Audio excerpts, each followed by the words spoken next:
आजकल कोहरे की वजह से लगभग सभी ट्रेनें देरी से चल रही है। दिल्ली, उत्तर भारत और जम्मू की तरफ से आने वाली ज्यादातर रेलगाड़ियां 4 से 8 घंटे तक देरी से इंदौर पहुंच रही है। रेलवे जनसंपर्क अधिकारी मुकेश कुमार के अनुसार उत्तर भारत से ट्रेन लेट इंदौर पहुंच रही है, लेकिन रतलाम मंडल के इंदौर स्टेशन से उत्तर भारत, जम्मू कश्मीर और दिल्ली की ओर जाने वाली सभी गाड़ियां समय पर जा रही है। इसीलिए यात्रियों से निवेदन है कि वह पहले आने वाली गाड़ियों का सही समय पता कर लेवे, इसके बाद ही स्टेशन पहुंचे ताकि उन्हें असुविधा ना हो।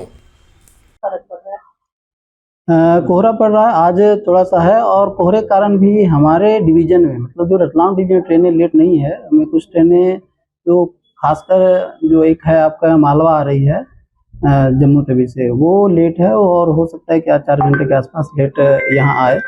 और बाकी ट्रेनें जो उत्तर से आ रही हो, कोई भी ट्रेनें आज लेट नहीं है, लगभग सभी ट्रेनें समय पे आ रही है। बजट से पहले इंदौर के थोक और खुदरा बाजारों में चर्चाओं का दौर गर्म है। व्यापारियों का कहना है कि आटा, दाल, चावल, तेल जैसे मूलभूत खाद्य पदार्थों पर टैक्स का सीधा असर आम उपभोक्ताओं के साथ साथ व्यापार पर भी पड़ रहा है। टैक्स बढ़ने से लागत बढ़ती है, जिसका बोझ आखिरकार ग्राहक तक ही पहुंचता है और बिक्री प्रभावित होती है। कई व्यापारियों का आरोप है कि सरकार महंगाई को लेकर बड़े दावे तो करती है, लेकिन जमीनी स्तर पर राहत महसूस नहीं हो रही। बिजली, परिवहन और कच्चे माल की बढ़ती कीमतों ने व्यापारियों की कमर तोड़कर रख दी है। उनका मानना है कि अगर इस बजट में टैक्स में कटौती और महंगाई पर ठोस नियंत्रण के उपाय नहीं किए गए तो बाजार में सुस्ती और गहराएगी। सरकार से, जिससे कहीं ना कहीं कुछ इजी व्यापार व्यवसाय का अवसर है। हमारी तो बहुत कुछ अपेक्षाएं हैं। प्रमुख कारण है कि दालों पे और चावल पे, जो आटे पे 1 किलो, 5 किलो, 10 किलो, 25 किलो के नीचे तक में टैक्स लगा हुआ है, उनको हटा दीजिए। क्योंकि इतनी महंगाई के ज़माने में एक गरीब वर्ग इस बात को अफोर्ड नहीं कर पाता है कि उसको टैक्स दें, वो भी 5%। तो सबसे पहले तो टैक्स हटाना चाहिए। दूसरा, इनकम टैक्स में अच्छी रिलीफ मिली हुई है 12 लाख की, लेकिन अगर और वृद्धि होती तो और अच्छी बात है। और दूसरी बात, कृषि मंडी का टैक्स हटाना चाहिए। इससे महंगाई के ज़माने में पब्लिक को राहत मिलने की अपेक्षा है। Thank you sir, thank you. जिससे कि एक अच्छा व्यापार व्यवसाय चले और लोगों के लिए भी, उपभोक्ताओं के लिए भी राहत। जी, खाद्य में एक तो इनको 5% जीएसटी जो लगाई है उनको हटाना चाहिए, क्योंकि इससे महंगाई भी काफ़ी बढ़ चुकी है। और जैसे रियायत देंगे तो एक व्यापारी के हिसाब से सेल भी अच्छा होगा और उपभोक्ताओं तो जो है वाजबी भाव में अनाज यहाँ जो भी आइटम है उपलब्ध होगा। इससे फ़र्क पड़ेगा आपको लगता है अगर ये निर्णय लिया जाए? हाँ, बिल्कुल निश्चित फ़र्क पड़ेगा। आपका नाम है? सतीश गंगवानी। दाम लगातार बढ़ रहे हैं। अब चूँकि बजट यहाँ पर आ रहा है, बजट से आप लोगों की क्या उम्मीदें, क्या राहत दी जानी चाहिए जिससे उपभोक्ताओं को, व्यापारियों दोनों को राहत? बजट में तो सब गवर्नमेंट को ड्यूटी घटाना चाहिए। एक्चुअल में क्या है, बड़ी बड़ी कंपनियां जो थी वो 900 ग्राम का पाउच आता था, वो 800 ग्राम का कर दिया है। रेट वही 125 के हो गए हैं। जो 900 ग्राम तेल आता था 125 रुपये में, आजकल 800 ग्राम का पाउच आ रहा है 125 रुपये में, जो जनता को मूर्ख बनाया जा रहा है ये बड़ी बड़ी कंपनियों द्वारा। जो रेट हैं वो आज की तारीख में किसी को मालूम भी नहीं पड़ा। 160, 55 रुपये, 60 रुपये के किलो तेल हो गया है। तो कंपनियों के ऊपर लगाम लगाना चाहिए, गवर्नमेंट को ड्यूटी घटाना चाहिए आम जनता की राहत के लिए। नहीं तो ये भाव तेल के कहाँ जाएंगे ये किसी को नहीं पता। सर, आपका शुक्रिया। धन्यवाद। सतपाल कपूर, इंदौर। Thank you. नगर निगम के स्वास्थ्य और स्वच्छता विभाग की टीम को सूचना मिली थी कि स्कीम नंबर 71 क्षेत्र में कुछ प्रतिष्ठान प्रतिबंधित सिंगल यूज प्लास्टिक का लगातार उपयोग और भंडारण कर रहे हैं। सूचना के आधार पर निगम अमले ने मौके पर पहुंचकर औचक निरीक्षण किया। जांच के दौरान भारी मात्रा में प्रतिबंधित प्लास्टिक बरामद किया है। एक्चुअली में 2 संस्थान हैं। स्कीम नंबर 71 में 2 संस्थानों पर कार्रवाई की है। एक सन्मति ट्रेडर्स है, इस नाम की फर्म है। पहले भी ये कुछ समय पहले इनका स्पॉट फाइन हुआ था, माल पकड़ाया था। आज हमने रेक्सी चेकिंग करी और चेकिंग के दौरान इनके संस्थान में स्ट्रॉ पाए। 18 आइटम पॉल्यूशन कंट्रोल बोर्ड द्वारा जो बैन किए गए हैं प्लास्टिक के, उसमें से वो एक सामान वो भी है। तो आज वो करीबन लगभग 5 गट्टे उसके पकड़ाए, 55-60 किलो के लगभग माल था। तो हमने उस संस्थान का 15,000 रुपये का स्पॉट फाइन किया। लेकिन हमको ऐसी जानकारी लगी कि पड़ोस में भी एक संस्थान है जहां पर दूसरी मंजिल पे जो है इस तरीके का इलीगल काम होता है। आज हम उस संस्थान पे आए और शटर ऊंचा करके जब देखा तो बंद कमरे में काम चल रहा था। और उस संस्थान में हमको पॉलीथीन कैरी बैग जो कि प्रतिबंधित है, उसके अलावा प्लास्टिक के चम्मच है जो पॉल्यूशन कंट्रोल बोर्ड ने 18 आइटम जो बैन करे हैं उसमें से प्लास्टिक के चम्मच भी बैन है। लगभग 1 टन से अधिक सामग्री प्राप्त हुई, तो उनका भी 1 लाख रुपए का स्पॉट फाइन। मध्य प्रदेश में बीते 48 घंटों के दौरान हुई बारिश और ओलावृष्टि ने एक बार फिर ठंड की दस्तक बढ़ा दी है। प्रदेश के 40 से भी अधिक जिलों में मौसम के अचानक बदले मिजाज का असर देखने को मिला है। इस दौरान दिन और रात के तापमान में 5 से 7 डिग्री सेल्सियस तक की गिरावट दर्ज की गई है। इंदौर की बात करें तो इंदौर में भी तापमान लगातार नीचे जा रहा है। वर्तमान में इंदौर का तापमान अधिकतम 28 डिग्री से गिरकर 22 डिग्री के आसपास पहुंच गया है। वहीं न्यूनतम तापमान 18 डिग्री सेल्सियस से कम होकर 10 से 11 डिग्री सेल्सियस हो गया है। मौसम वैज्ञानिकों के अनुसार अभी तापमान में और गिरावट देखी जाएगी। वहीं बारिश की संभावनाएं भी व्यक्त की जा रही है, लेकिन गेहूं और चने की फसल के लिए यह बारिश काफी लाभदायक बताई जा रही है। सही कह रहे हैं आप लोग। जो है मौसम में लगातार परिवर्तन को देखने को मिल रहा है। लगभग जैसे 2 दिन पहले तक जो न्यूनतम तापमान था लगभग 15 डिग्री के आसपास तक था, अब जो घट करके दोबारा से जो आज रिकॉर्ड हुआ है न्यूनतम तापमान लगभग 10-11 डिग्री के आसपास आ गया है। 4 डिग्री का ड्रॉप देखने को मिला है। और जो अधिकतम तापमान है वो भी 27 डिग्री तक चल रहा था 2-3 दिन पहले तक, वो भी घट करके 23 डिग्री तक आ गया है। और ये जो तापमान, ये हमें जो गिरावट देखने को मिल रही है ये सर्द हवाओं की वजह से है। और अभी फ्रेश एक वेस्टर्न डिस्टर्बेंस जो है वो भी 31 या कल से 30 तारीख से हम बोल सकते हैं वो भी आने वाला है। उसकी वजह से भी 31 तारीख, 1 तारीख और 2 तारीख जो है यहाँ पे वार्निंग रहेगी। खास करके जैसे इंदौर के लिए 2 तारीख को थंडर स्टॉर्म एंड लाइटनिंग की वार्निंग है, तो हल्की बारिश भी हो सकती है। सर, बर्फीले क्षेत्र में बर्फ के गिरना और उत्तर भारत से हवाएं, ये भी। इंदौर के महापौर पुष्यमित्र भार्गव ने गुरुवार को राजस्व विभाग का आकस्मिक दौरा किया। आकस्मिक निरीक्षण के दौरान महापौर पुष्यमित्र भार्गव ने राजस्व विभाग की उन शाखाओं को विशेष रूप से देखा जहां आम नागरिकों का सीधा आना जाना रहता है। नामांतरण कर निर्धारण, बकाया वसूली और प्रमाण पत्र से जुड़ी प्रक्रियाओं पर उन्होंने अधिकारियों से विस्तृत जानकारी ली। महापौर ने यह भी जाना कि शिकायतों के निराकरण में देरी क्यों हो रही है। इंदौर नगर निगम की मजबूती और जनता के मूलभूत काम राजस्व से ही होते हैं। राजस्व की वसूली पिछली बार से ज़्यादा हो और पैसों की दृष्टि से तो हो ही, रसीदों की दृष्टि से भी हो। दूसरा, इंदौर की जनता का मैं धन्यवाद करता हूं कि वो समय पर अपना कर भी चुकाती है और लोक अदालत भी समय समय पे लगती है। अभी एक लोक अदालत मार्च में फिर लगेगी, लोग उसका भी ज़रूर लाभ लें।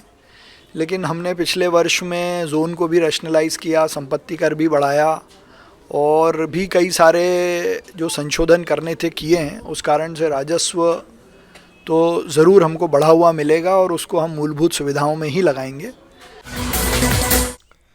दालों की कीमतों में यह बढ़ोतरी अचानक नहीं बल्कि धीरे धीरे बनी उस स्थिति का परिणाम है जहां उत्पादन और मांग के बीच संतुलन बिगड़ चुका है। बीते मौसम में अरहर और उड़द की फसल पर मौसम की मार पड़ी, वहीं आयात पर निर्भरता भी लागत बढ़ाने वालों का कारक बनी है। इंदौर के थोक बाजारों में अरहर दाल के भाव 135 रुपए से 145 रुपए प्रति किलो तक पहुंच चुके हैं, जबकि उड़द दाल 150 रुपए से ऊपर बिक रही है। मूंग दाल 120 से 130 रुपए, मसूर दाल 95 से 100 रुपए प्रति किलो के दायरे में पहुंच गई है। इसी तरह की अन्य मूल्य वृद्धि अन्य दालों में भी हुई है। सर, वर्तमान में दालों को लेकर क्या स्थिति, नई दाल का भी समय आ गया है क्या? नई दाल का समय तो आ गया है, लेकिन दालों में नए सिरे से तेज़ी चालू हो गई है। तुअर दाल में 20 दिनों में 20 रुपये किलो की वृद्धि हो चुकी है। इसी प्रकार उड़द दाल, उड़द मोगर में भी 15 रुपये किलो की वृद्धि हो चुकी है। बाकी दालें सामान्य है। तुअर, अपने चना, मूंग में 1-2 रुपये की तेज़ी, उसमें कोई विशेष बात नहीं है। लेकिन फसल अच्छी होते हुए भी अभी भाव थोड़े ज़्यादा है। इसका कुछ समझ में नहीं आ रहा है। आगे जाके जब आवक बढ़ेगी तो बाज़ार कम हो सकते हैं। अभी फ़िलहाल तो बाज़ार तेज़ी की स्थिति में है। सर, आपका नाम? दयाल गंगवानी, उपाध्यक्ष इंदौर चावल व्यापारी संघ। और इधर खाद्य तेलों की कीमतों में भी तेजी आ गई है। यह तेजी अंतर्राष्ट्रीय और घरेलू दोनों कारणों से जुड़ी मानी जा रही है। सोयाबीन और सरसों की आवक कमजोर रहने, भंडारण लागत बढ़ने और आयातित तेलों की कीमतों में उछाल का सीधा असर बाजार पर पड़ा है। इंदौर के थोक बाजार में सोयाबीन तेल के दाम 10 से 15 रुपए प्रति लीटर बढ़ चुके हैं। वहीं सरसों तेल भी 5 रुपए से 8 रुपए प्रति लीटर महंगा हुआ है। पाम ऑयल और सनफ्लावर ऑयल की कीमतों में भी लगातार बढ़ोतरी दर्ज की जा रही है। तेल व्यापारियों का कहना है कि अंतर्राष्ट्रीय बाजार में कच्चे तेल और खाद्य तेलों की कीमतें स्थिर नहीं है, जिसका असर या आयात लागत पर काफी पड़ रहा है। सर, वर्तमान में तेलों की क्या स्थिति है दाम के लिहाज से, और अब क्योंकि बजट भी प्रस्तुत होने वाला है तो क्या अपेक्षा लगती है? अभी तेल तो निरंतर बढ़ता जा रहा है और वर्तमान में अभी चल रहा है अपने सोयाबीन का भाव होगा 2000 रुपये से लेकर 2050 रुपये तक। और अभी मूंगफली तेल में भी अच्छी तेज़ी आ गई है, तो वर्तमान में बढ़ ही रहे हैं और अभी आगे भी ऐसा ही भविष्य भी बढ़ने का ही लग रहा है। अभी सर कब से लगातार दाम बढ़ रहे हैं तेलों ये पिछले 20 एक दिनों से तेलों में निरंतर तेज़ी आ रही है। तो ये सर अभी लगता है आपको जारी रह सकती है? हाँ, रह सकती है। सर आपका शुभ नाम? Kailash Khandelwal, Kailash traders, Siyaganj. Thank you sir. देश भर में यूजीसी के नए नियमों को लेकर विरोध प्रदर्शन जारी है। प्रदर्शन के माध्यम से नए कानून में बदलाव की मांग की जा रही है। आज इंदौर में भी स्वर्ण सेना के द्वारा विरोध प्रदर्शन करते हुए एक रैली निकाली गई, जिसमें बड़ी संख्या में करणी सेना के पदाधिकारी और सदस्य शामिल हुए। सभी रैली के रूप में संभागायुक्त कार्यालय पहुंचे और यहां अपनी मांगों को लेकर राष्ट्रपति द्रौपदी मुर्मू और प्रधानमंत्री के नाम ज्ञापन सौंपा है। देखिए, यहाँ पर सवर्ण सेना नाम दिया गया है। सवर्ण समाज से यहाँ पर सिंधी समाज के भी जो सवर्ण लोग आते हैं, मतलब सामान्य वर्ग के लोग हैं, चाहे वो कायस्थ समाज के हों, चाहे वो वैश्य समाज के हों, चाहे वो हमारे ठाकुर प्रतिनिधि हमारे बड़े भाई धर्मेंद्र गौतम जी ने आपको बताया ही है, और संत समाज भी हमारे साथ सामने आपको विराजमान दिख रहा है। यह जो यूजीसी लोग क्या चाहते हैं? हम ये आज का प्रदर्शन जो है सवर्ण सेना के बैनर तले किया गया है, जिसमें हमें समस्त हिंदू समाज जो सवर्ण वर्ग में आते हैं वो लोग हैं, बल्कि हमारे साथ पिछड़े वर्ग के लोग भी शामिल हैं, जो कि इस यूजीसी कानून के खिलाफ उनको लगता है कि ये गलत है, सवर्ण और छात्रों के खिलाफ। तो इसकी हमारी कुछ मांगे हैं, जिसका ज्ञापन हमने माननीय प्रधानमंत्री जी के नाम पर माननीय डीएम साहब को दिया हुआ है। उसकी कॉपी मैं आपको दे दूंगा। हमारा सब कहना ये है। इंदौर के विजयनगर क्षेत्र में आयोजित विराट स्वदेशी मेले को लेकर एक बड़ा विवाद सामने आया है। मेला आयोजक प्रणब पोरवाल पर टेंट सहित अन्य कार्य करने वाले कर्मचारियों का भुगतान नहीं करने और दबाव बनाने के आरोप लगे हैं। पीड़ित दिलीप नाहर और अन्य का कहना है कि आयोजित मेले में टेंट लगाने का काम उनके द्वारा किया गया था। एवज में 33 लाख रुपए तय हुए थे, लेकिन केवल 8 लाख रुपए ही दिए गए। शेष राशि मांगने पर आयोजकों के द्वारा धमकाया जा रहा है। ये थाना विजयनगर अंतर्गत दिसंबर माह में एक मेला आयोजित हुआ था, राष्ट्रीय विराट स्वदेशी हाट बाज़ार। इसमें जो मेले को आयोजन कराने वाले लोग हैं और जो इसमें टेंट का कारोबार करते हैं, दिलीप नाहर और जितेंद्र नाहर, जो कि बेसिकली इवेंट कंपनी है, इनके और आयोजक के बीच में किसी प्रकार का एक अनुबंध हुआ था, जिसमें इनके तरफ से 33 लाख रुपए का कुछ पूरा सौदा तय हुआ था, जिसमें ये लोग काम करेंगे, परंतु इनके द्वारा वो राशि नहीं दी गई और बाद में काफ़ी ज़्यादा इनको भटकाया गया। तो जैसी शिकायत प्राप्त हुई थी, शिकायत उपरांत थाना विजयनगर द्वारा जांच की गई और जांच उपरांत आयोजक से प्रणय पोरवाल के खिलाफ अपराध पंजीबद्ध कर विवेचना में ले लिया गया है। शिकायतकर्ता एक है, एक से ज़्यादा कुछ? इंदौर के विजयनगर थाना क्षेत्र में फर्जी इन्वेस्टमेंट एडवाइजरी कंपनी के खिलाफ पुलिस ने बड़ी कार्रवाई करते हुए 6 आरोपियों को गिरफ्तार किया है। अतिरिक्त पुलिस उपायुक्त अमरिंदर सिंह ने बताया कि पुलिस ने ग्रेविटी मॉल स्थित इन विजन इन्फोटेक कार्यालय पर छापा मारकर कपिल उपाध्याय, विक्की जैन, शंकर दयाल पटेल, सुल्तान पटेल, सुरेंद्र बेंडवाल और हरनीत सिंह को पकड़ा है। आरोपी ज्यादा मुनाफा का लालच देकर लोगों से पैसे निवेश करवाकर धोखाधड़ी करते थे। 3 मुख्य आरोपी अभी फरार है, जिनकी तलाश की जा रही है। इस कार्रवाई में एसीपी पराग सैनी के नेतृत्व में थाना प्रभारी चंद्रकांत पटेल व उनकी टीम के उप निरीक्षक श्रद्धा सिंह, उप निरीक्षक अजय कुशवाहा, प्रधान आरक्षक आशीष, प्रधान आरक्षक प्रमोद, आरक्षक जितेंद्र, मोनू पार्थ और महिला आरक्षक आयुषी की सराहनीय भूमिका रही है।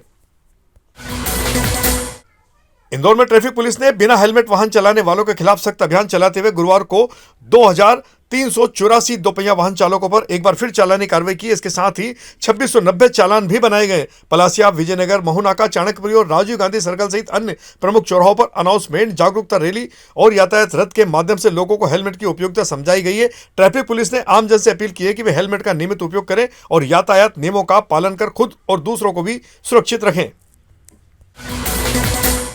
इंदौर के लसुड़ा क्षेत्र में फर्जी दस्तावेज बनाकर भूखंड अपने नाम रजिस्ट्री कर 93 लाख का लोन लेने वाले शेख रईस और मोहम्मद जुनेद को पुलिस ने गिरफ्तार किया है। आरोपियों पर धोखाधड़ी सहित अन्य गंभीर धाराओं में केस दर्ज कर पूछताछ जारी है। इंदौर क्राइम ब्रांच ने एमडी ड्रग्स तस्करी मामले में फरार आरोपी मोहसिन हुसैन निवासी चंदन नगर को गिरफ्तार किया है। प्रकरण में पूर्व में 11.90 ग्राम एमडी ड्रग्स बरामद की गई थी, जिसकी कीमत 1,20,000 रुपए बताई जा रही है। आरोपी पर एनडीपीएस एक्ट के तहत केस दर्ज कर जांच पड़ताल जारी है। और इधर भौरकुआ पुलिस ने जिला बदर अवधि का उल्लंघन करने पर कुख्यात बदमाश रोशन उर्फ रोहन बोरासी और राज बोरासी को गिरफ्तार किया है। दोनों पर अड़ीबाजी, अवैध वसूली, चोरी व मारपीट जैसे कई गंभीर मामले दर्ज हैं। पुलिस ने राज्य सुरक्षा अधिनियम में इनके खिलाफ केस दर्ज किया है। गंगाधाम कॉलोनी में हुए महिला गायत्री धीमान के अंधे कत्ल की गुत्थी बाणगंगा पुलिस ने आखिरकार सुलझा ही ली है। पुलिस ने चोरी की नीयत से हत्या करने वाले 2 आरोपियों अमित मौर्य और सुमित मौर्य को गिरफ्तार किया है। जांच में सामने आया है कि आरोपियों ने मृतका के हाथ पैर बांधकर मुंह में कपड़ा ठूंस दिया था, जिसके कारण दम घुटने से उसकी मौत हो गई थी। आरोपी घर से नकदी व जेवरात चोरी करके ले गए थे। तीसरा आरोपी इनका साथी अमित गड़ेकर अभी फरार है, जिसकी सरगर्मी से तलाश की जा रही है। पुलिस ने 250 से अधिक सीसीटीवी फुटेज खंगालकर आरोपियों तक पहुंच बनाई थी। थाना प्रभारी सियाराम गुर्जर के नेतृत्व में की गई इस कार्रवाई के लिए इन्हें और इनकी टीम को पुरस्कृत भी किया जाएगा। तो यह थी हमारी आज की प्रमुख खबरें। खबरों का सिलसिला आगे भी जारी रहेगा। इंदौर से जुड़ी ताजा और महत्वपूर्ण जानकारियों के लिए आप हमारे दोपहर न्यूज चैनल से लगातार जुड़े रहने के लिए सबसे पहले इसे सब्सक्राइब करें। यदि आपके पास भी कोई महत्वपूर्ण खबर या जानकारी हो तो आप 9827329911 पर दोपहर न्यूज चैनल से संपर्क कर सकते हैं। धन्यवाद।